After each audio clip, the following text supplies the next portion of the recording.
Evde de iyi.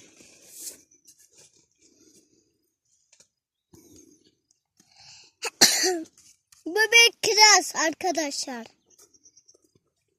Bu bir kiraz. Elimizde kiraz var. Bunların ikisi de kiraz. Ama bunlar bu buradan alınıyor. Bak ağaça göster. Bak ağaçtan alınıyor. Bir kirazlar da üstten geliniyor. Bak şu kirazların tadına bak. Güzel.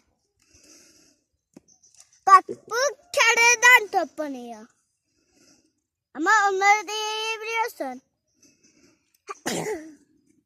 Ama bir şartla yiyorsun. Bunların haline bak. Satırlık alınıyor. Satırlık.